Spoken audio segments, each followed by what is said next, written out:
You know what really gets me about these rappers nowadays? A lot of them think that they can take this old style of rap from the 1980s and say that they're selling drugs, but at the same time, you know, they're not selling drugs, because if they were selling drugs on the level that they're saying they're selling drugs, they would be in prison or dead or both.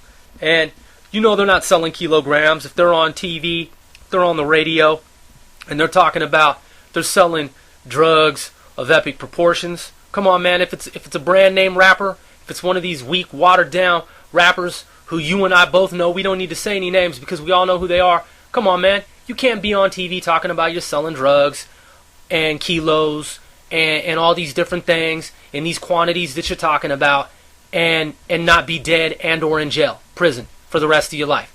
Okay? So it's a lie. These rappers are lying, and they're studio gangsters, and they're straight up fake. And the other thing is, they be talking about some crazy psychotic off the wall shit. I mean, they just be saying some shit that's just ungodly. Now, look, you know, Hollywood is Hollywood. Media is media. In the realm of rap, hip hop, sometimes you boast and you say some things, but come on, man, I mean, it's like, let's say hypothetically you were selling kilos of crack cocaine or heroin or smack or any of these different kinds of drugs. I mean, really, man, do you want to glorify that? I mean, if you were, you know, part of any kind of rail cartel, are you going to put it out there for the general public to know that you have access to this kind of weight? Because, I mean, straight up, man, if I were a bad guy and you're talking about, yeah, I'm that rapper who you see on TV all the time and I'm selling kilos, well, I know who you are and where you be at, you know what I'm saying? And if you got the kilos, all I got to do is place you under video surveillance, you know, with my own team, or hire some people and follow you, you know what I'm saying? And at some point, we're going to see you doing fucking major deals, or your people, you know what I'm saying, doing some fucking major deals with some major clients, picking up some kilograms, some fucking trunk loads of some fucking opium and shit, you know what I'm saying, some China White. I mean, come on, man, you ain't doing this shit that you're talking about doing, it's fake. And, you know what I'm saying, the federal government, DEA, BATF, Bureau of Alcohol, Tobacco, Firearms, man, they be all up in your fucking ass. So you're not selling the kilos of dope that you're talking about. So since we know that you're not, why are you talking about it, man? Why are you saying this shit in your rap? That you got snow for sale and you got all this shit. You might have a couple of like quarter ounces of dope. You might have a couple of zones or something, but you ain't really doing anything too major. Because if you were, you wouldn't be talking about it. Unless you're just flagrantly fucking brazenly stupid and have a low IQ, in which case, why would we buy your shit? Why would we buy your albums? Why would we support you? So what I see, in a nutshell, is I see a lot of ignorant rappers who are trying to perpetuate this image that society used to subscribe to back in the 1980s. Because back in the 1980s, you could get away with saying a lot of crazy shit. There were rappers who came out who tried to be demonic and say, ooh, I'm a satanic rapper, or I'm this and I'm that, and I'm into the black magic and the black arts, and I'm unholy. And, you know, back then when you're a kid, you know, back in the 1980s, early 90s, when you're a teenager, young adult, I mean, it's like, yeah, okay, so that was our whole era. Kind of like that of, you know, Ozzy Osbourne, you know, the rebel, you know, era that we went through. But nowadays, you know, someone like myself who's in his mid-30s, I mean, it's like, come on, man. We're not buying that shit anymore. You're not doing these things that you're talking about in your albums. And it sounds really ignorant. And here's the other thing. This one really gets me. I know a lot of these guys, and I know them personally, because I've been in the rap game since 1986. That's when I first started writing raps on the West Coast, mind you. And I know these people, man, who if you sat down and you had a conversation with them around their families, they're going to speak like choir boys. You're going to be like, yes, ma'am, no, ma'am, yes, mother, no, mother. But when you listen to them on their so-called albums, they get that voice, man, that I'm always talking about. They get that snarl. Yeah, where they're talking like this because they're from Seattle in the 206. Come on, man. That shit is so stupid. I mean, how hard do you think you are? I mean, for real, man, how many guns do you really think you have? I know people who joined the military and served 15 months, got out of the military, and they got full-on fucking arsenals that they just bought on their own accord from the fucking gun shop. A lot of these rappers, man, they be faking shit, man. They be trying to scare you and trying to intimidate you. But if you're from the West Coast like me, you can see through all their shit. They be talking about, yeah, nigga, come up in Seattle. Nigga, Seattle is so hard. Nigga, it's the hardest city, nigga, the 206. Hey, man, I know people like myself. We've been to Seattle millions of times, man. And it's like, Seattle is a city whereby African Americans represent less than the national average. So what the fuck are they talking about? Where's this neighborhood that's so hard, man? We've been to all the neighborhoods in Seattle. We've been to every one of them.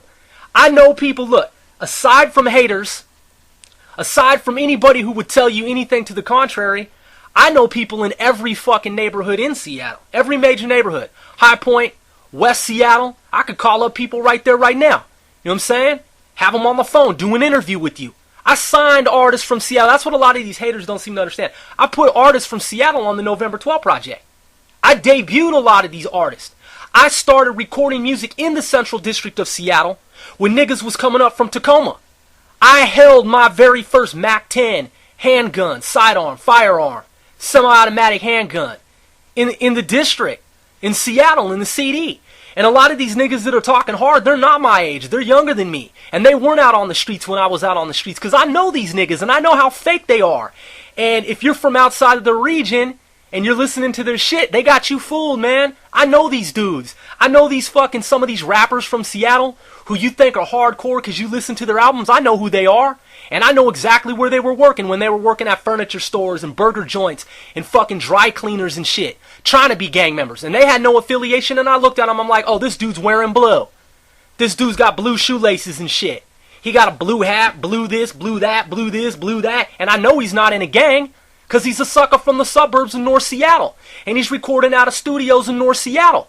And there ain't no real gangsters up there. You know what I'm saying? They ain't real. Back in the days that I'm talking about, you don't even know what I'm talking about. I know this dude. I know these guys. And now, you think that they're these fucking, you know what I'm saying, boy band type / R&B / fake fucking rappers from Seattle. And they be going around to these different concerts. You can tell who they are because they're always doing shows in Seattle. They're always doing shows in Washington. They're always doing these fake ass gigs and shit. And there's a major artist, or they think it's a major artist, someone who comes from the Bay Area.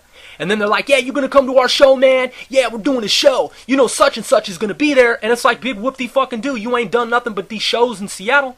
All you doing are these shows in Washington State over and over again with these artists from the Bay Area in different states. You ain't signed to a major record company.